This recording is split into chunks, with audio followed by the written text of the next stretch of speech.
Hi, guys. Welcome back to Mindful Insights. My name is Jen. And this episode, I want to talk a little bit about shadow work. And more specifically, I want to talk about shadow work in conjunction with self acceptance and what that has to do with unconditional self love versus the conditional, insecure self love that we are brainwashed into thinking is normal. Okay, that was a big sentence. um, so I'm working, some of you guys might know already that I'm working on several courses right now. And this is after really taking a while to introspect and to get to know what my internal processes are and to get to know how my emotions work and how to handle my emotions and figure out how to be non-reactive and non-judgmental and just kind of allow life to lead me to where I need to be next, if that makes sense. I've tried to put this into words so many times, and a lot of times I feel like it doesn't make sense. You know what I mean? Like it's like there's a simpler way to explain it. So eventually I'll get there. So bear with me, guys. Anyway, so shadow work. So why is shadow work even so important? And what is shadow work? And what in the world does that have to do with love? Right? So, in order to fully love yourself, you have to get to a place where you fully accept yourself. Every single flaw and quote unquote mistake and quote unquote bad decision ever included. And then when you really get into the spiritual aspect of it, this also means every aspect of your soul and every incarnation that your soul is connected to in some way throughout all time and space, right? That's a huge, like, whoa, what in the world? You know, I have to look at all of that. Not necessarily. You don't have to look at all the details. All you have to look at are the emotions, right? What you're feeling. And then identify where those emotions are really coming from. You know what I mean? And why anytime there's a trigger, it indicates a shadow aspect, right? That you have to work through, some kind of emotional baggage or trauma or trigger or reminder that you carry around with you without fully realizing it, right? The goal is to be triggerless.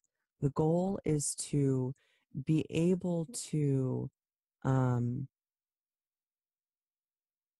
experience more without feeling more overwhelmed.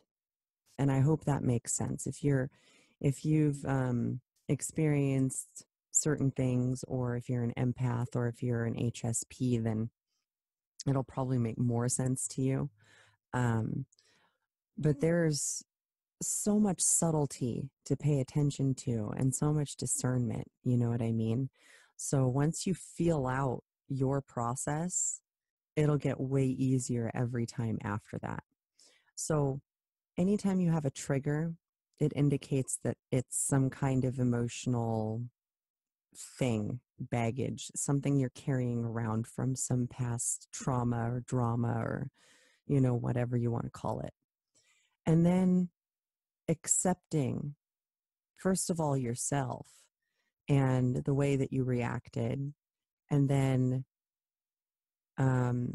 a lot of times people will practice going back to the wounded child, right? So in meditation, you go back in time and you speak to yourself the way that you would have wanted to be spoken to, the way that would have benefited you.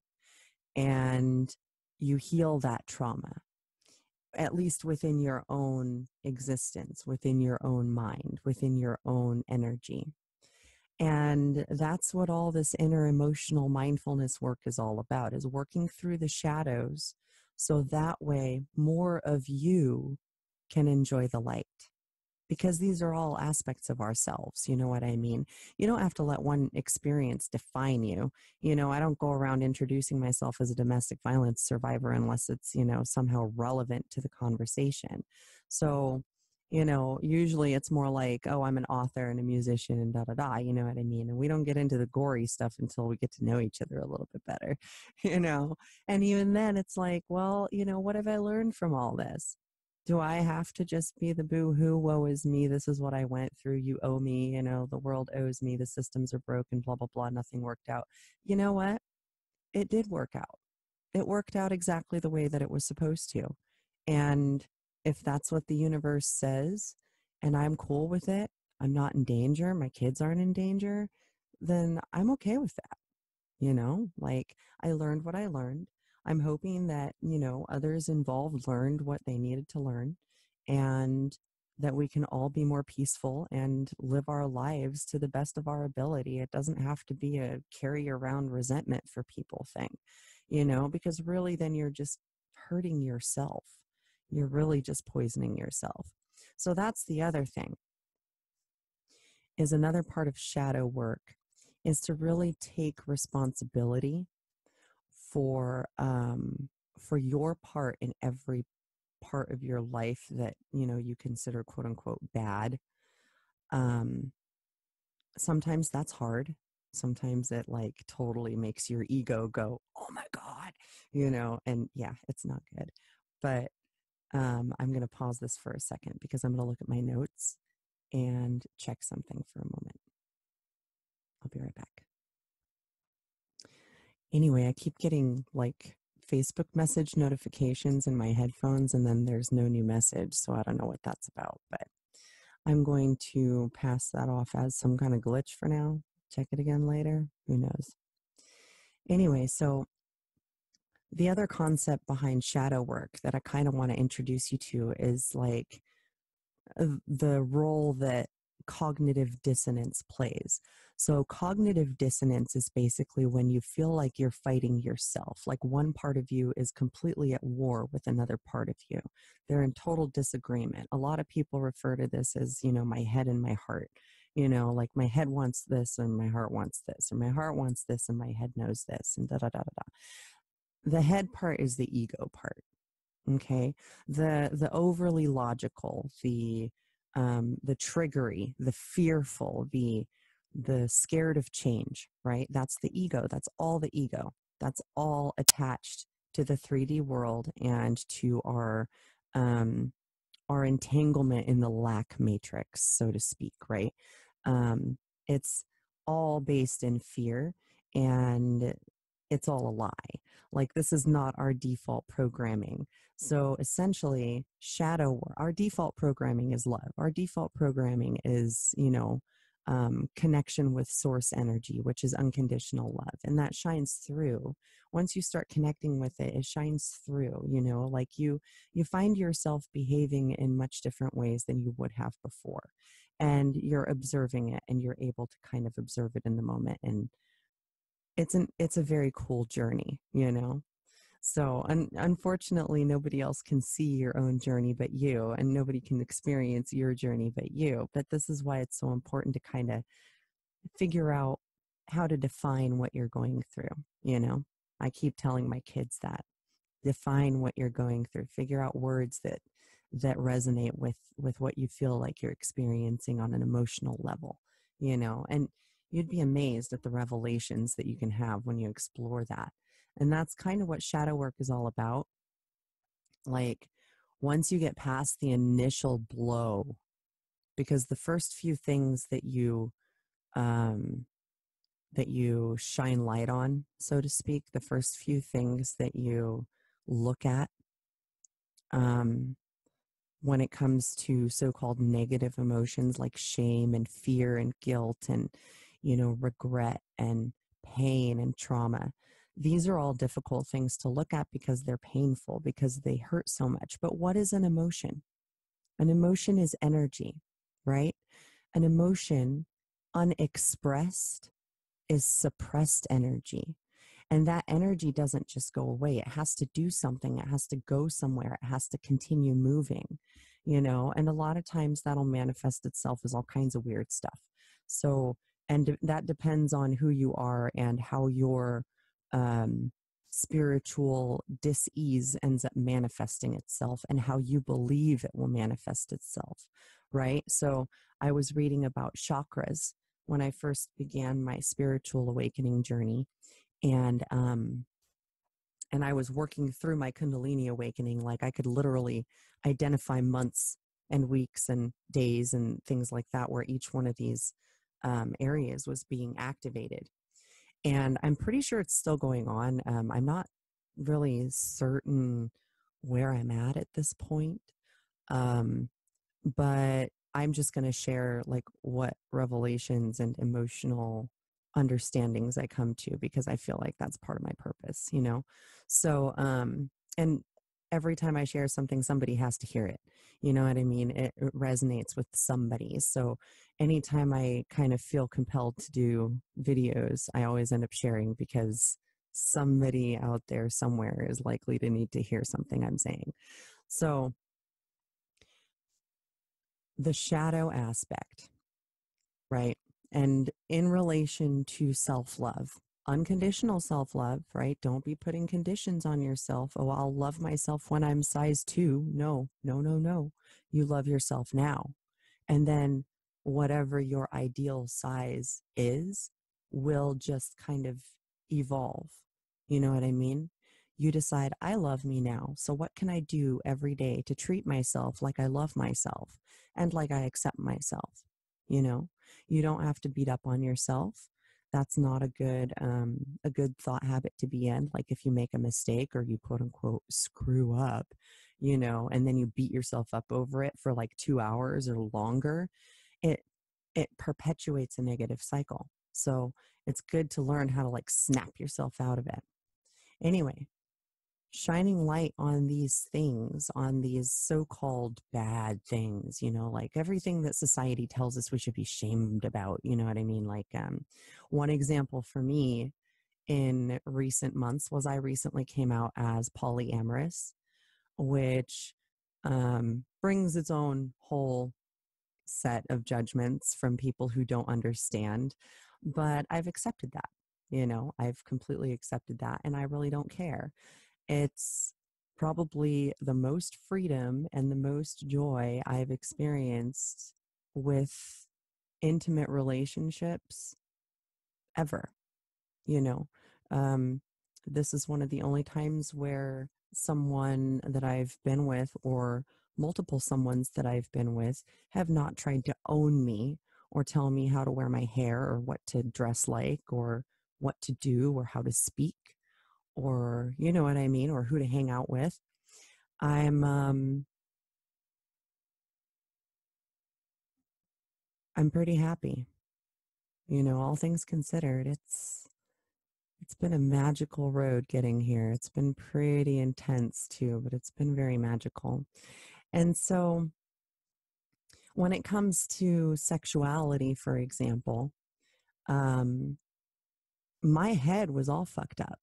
My head was all messed up around sexuality because I was raised believing sex is bad, that it's a sin, that it's only meant for having babies, and um, that birth control is not natural and goes against God.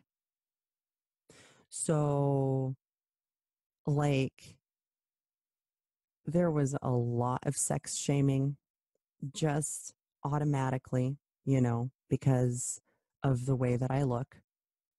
I was thin in high school. I was fairly thin once I was in my mid 20s. And my weight's been all over the place all my life, you guys, because the consistency that I've had with myself has been zero, because I was always looking to other people to help complete me, to help fulfill me, even though on the surface I completely rebelled against that belief. But deep down, ingrained in my subconscious, it was still there. It was still a belief system I had to clear. So you can see how, like, how how many layers there can be to things like this. And then once you start working on it and once you start clearing it and deprogramming yourself, then you'll start to like pick out instances in your life where, or even in past lives, if you remember those, and you may start to remember those doing this work. But you start to pick out like other instances and other circumstances and other situations where you kind of did similar things and you're like, oh my gosh. And then the lesson dawns on you and you're like, holy crap, this is what I've been doing the whole time, when really I wanted to be working toward that. And my decisions were totally not focused on that, you know, and that's what it all comes down to. It doesn't have to be a whole huge emotional thing, although usually it is. When you're doing shadow work, there can be some purging. So that's one thing to keep in mind. And this video is basically kind of like an introduction. I'm working on a journal slash online course about how to do shadow work and some of the questions you can ask yourself, some of the introspection you can do, and then some of the inner work and mindfulness practices that you can incorporate into your everyday. So I've been working on this for a long time, and I keep saying I'm working on it. I'm working on it. You know what I mean? I've been really, really busy with other things and trying to keep, you know, the finances going and stuff, because I don't make anything on my videos or anything like that. So like all of this mindfulness and inner work sharing doesn't make me anything right now. However, I know that it will. So that's kind of why I keep going. You know what I mean?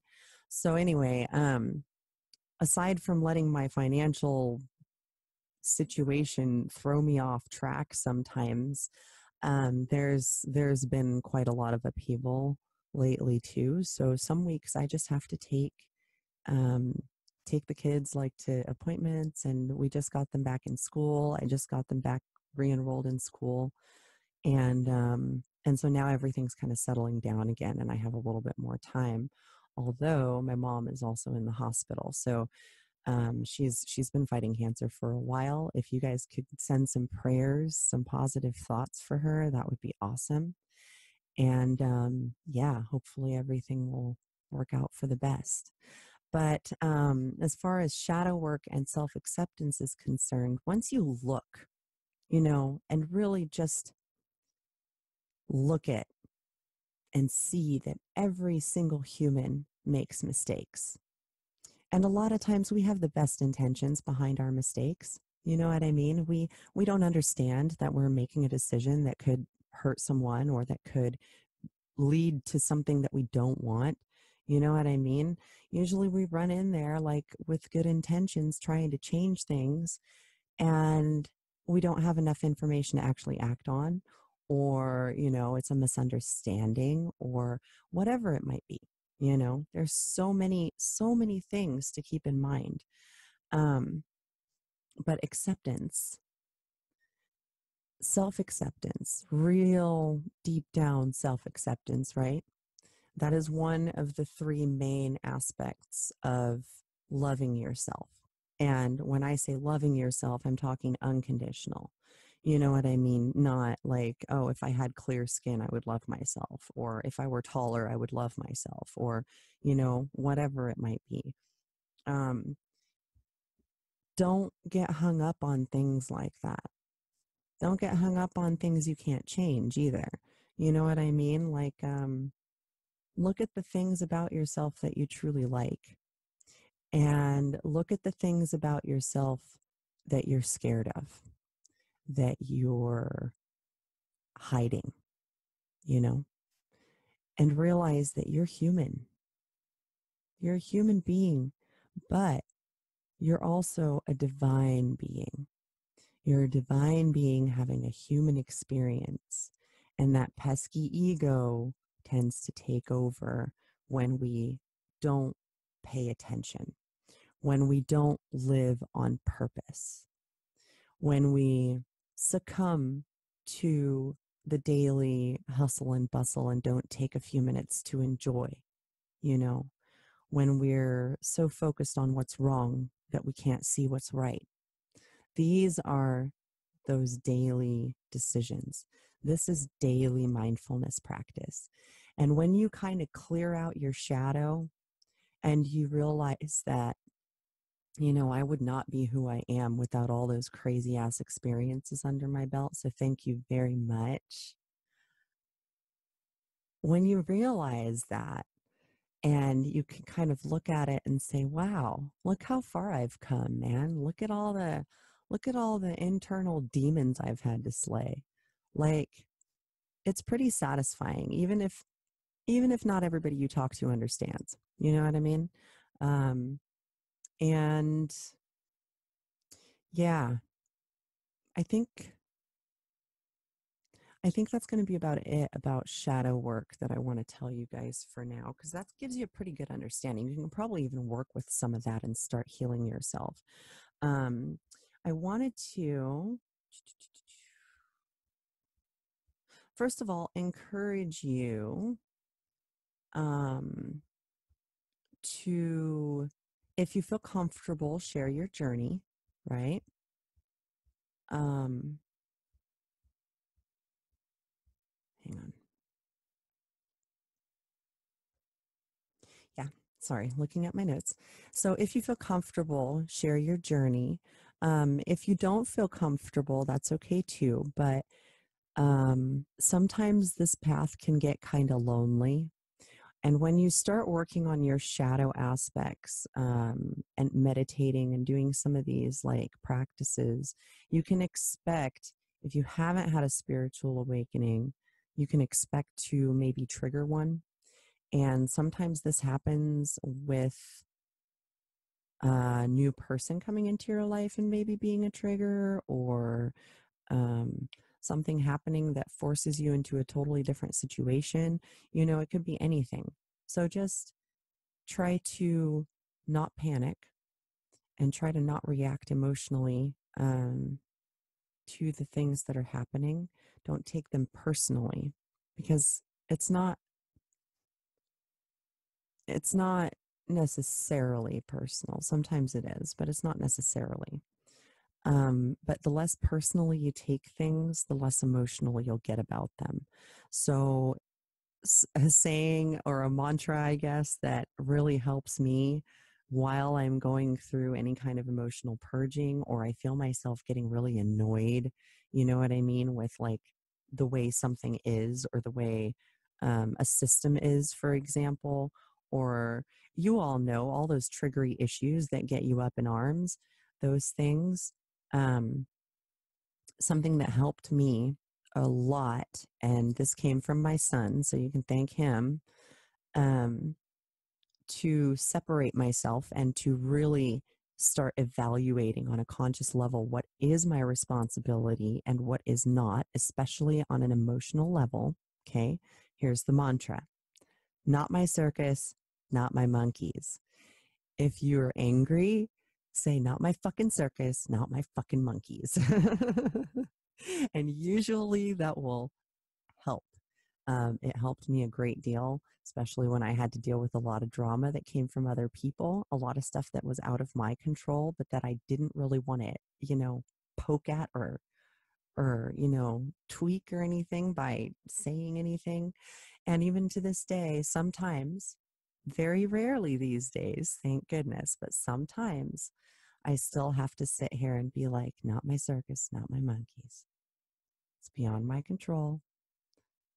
They're going to do whatever they're going to do, you know, and so be it. And just let it go. Once you learn some of these practices and learn what they feel like inside, life starts looking very different. Life starts getting, you notice more little stuff, you tend to notice more things leading you places. You, yeah, yeah, it's pretty intense. It's pretty intense. And you'll start to notice things. I highly recommend keeping a journal or doing a vlog, or at least, like recording notes to yourself, especially the magical experiences, the coincidences, You're like, oh, I think I need a cart. Oh, look, there's one. Haha, how cool. You know what I mean? So, like, these kinds of experiences, these little magical things are things that you want to focus on, you know, because especially after you're doing shadow work, because whatever you focus on grows. And once you start releasing um, these negative emotions and these traumas and things, they have to go somewhere, you know. So I also highly recommend having some way to express yourself that is not damaging to other people.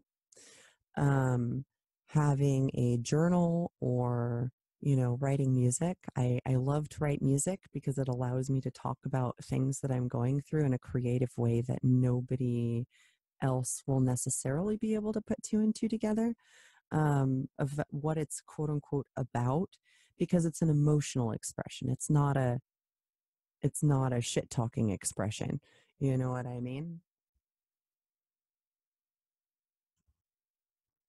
Okay. So the last part of shadow work that I really want to tell you about is one of the most powerful um, mindfulness exercises that you can practice, and one of the most powerful perspectives that you can step into. Okay. As within, so without, as above, so below. Quantum physics proves now that consciousness creates reality. Thoughts, literally, thoughts and emotions, which, you know, what does consciousness include? Consciousness includes thoughts, emotions, everything that we've ever seen, felt, tasted, touched, heard, smelled. You know what I mean? Our subconscious mind stores all of that information. It's our ego that filters that information and puts judgments on it and definitions and, you know, like biases and things like that. Now, our heart or our soul part of ourself, our deep down part of ourself, um, doesn't hold these judgments and biases against the information, so it can make a more loving deduction without all the fear and craziness surrounding life on earth, right? Because that's where the ego comes from. The ego is trained by life on earth, right? Because it's a physical part of ourselves. Well, or it's attached to a physical part of ourselves, so to speak. So if you have a lot of inner conflict and a lot of inner turmoil, and you don't know what decisions to make, you kind of find yourself flip-flopping or lost or feeling like overwhelmed and I can't move and I'm trapped. And then you start blaming other people for that, right? You start blaming circumstances and outer things. And that happens to kind of make things worse and attract more chaos and craziness and kind of make you perceive other people's behavior as what you're judging it, right? It leads to a mess. We'll just put it that way. Okay. It leads to a total disaster. So the trick is, and part of the um, result, I guess, that this practice will get you is to be able to mindfully detach, right? Do not react emotionally, and to be able to accept the other person for who they are. And then, based on your own needs and your own well being, decide whether you're going to have love for this person from up close or from far away, right? Because you don't have to subject yourself to abusive behavior, for example. And people have this misconception that you have to be with people you love. Well, love is a multifaceted idea. It's a concept.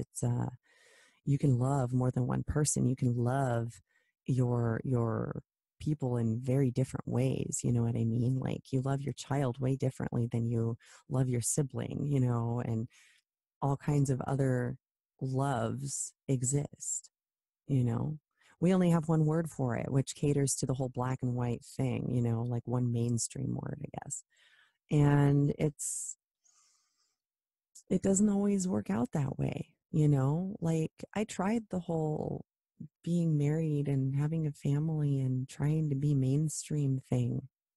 It doesn't work out. It really doesn't work out. I always end up with something really horrible that I can't live with, you know, like abuse. Hopefully that won't happen again now that I've cleared all that crap out, you know what I mean? Um, but the thing to keep in mind is that whatever mess you have in here on an emotional level is in your energy field. And this is part of your vibration. This is part of the resonance that you send out from your being. And that resonance calls back to it more experiences and situations and things that nurture that resonance, that make it grow, right? So if you're in a state of inner conflict, you're going to be presented with a lot of really, really, really tough decisions that will help you to get clear on what you really, truly believe on a soul level. This is kind of how life works, you guys. I can't believe I didn't see that until my 30s. Holy crap. You know, like, wow. Wow. And once you see it, it's so amazing. It's so like big, you know, because you understand that you can influence it. You can take charge of your emotional state by understanding how to deal with emotions. And hopefully, some of my work will help you do just that. So, this is kind of a preview slash introduction slash, you know, um, this is kind of what I see shadow work as and how I've been able to follow my own journey and kind of document things and document questions that I've asked myself, for example, to really, really dig down and figure out where all of this crap comes from. You know what I mean? And you learn a lot along the way. So I'm hoping that my experiences will help you. I'm planning on doing at least a couple of the lessons for free on YouTube. So the link for the actual class and journal will be in the description. And probably not of this video right away because I plan on releasing this in advance. However, I will go back and put it, you know, in the description. So if this is something that you're into, that you're going to maybe hopefully be brave enough, courageous enough to undertake. There's a Facebook community that's very, very supportive, right? I'm going to be in there, and there's lots of other people in there. And I also, I have a client who does energy healing work, and links to some of her programs are in the description. I do get an affiliate commission for that. However, that particular healing modality allows you to clear out a lot of the negative energy and the blockages and emotional stuff that you have without having to revisit the trauma and without having to necessarily, you know, relive it. So if that's something that you think might work for you or that resonates with you, the links are in the description for that. And yeah, I hope to see you guys in the next video. Like I said, I'll be working on this course until it's done, whenever that's going to be, but I'm getting pretty close to finishing planning it. And I plan to start shooting video soon. So it will be slowly but surely coming out. And if you guys are interested in attending or purchasing tickets, you can feel free to reach out to me. I haven't decided yet if I'm going to do any kind of like pre-release special or anything like that. I've never done this before. So we're just going to kind of see what happens and see how it goes and go from there. All right. In the meantime, there's a bunch of resources in the description also, and I hope that you're having a wonderful, wonderful week. And happy holiday season. Let's learn to love ourselves this season, you know? Start over with a brand new perspective in 2019. Thank you so much for listening. I will see you guys in the next video or on the next podcast. Namaste. Thank you so much for watching. No matter where you are on your journey, please take good care of yourself from within on all levels. If you'd like more guidance, please subscribe to my YouTube channel or visit www.innerworkcoaching.life for more content or to apply for one-on-one coaching.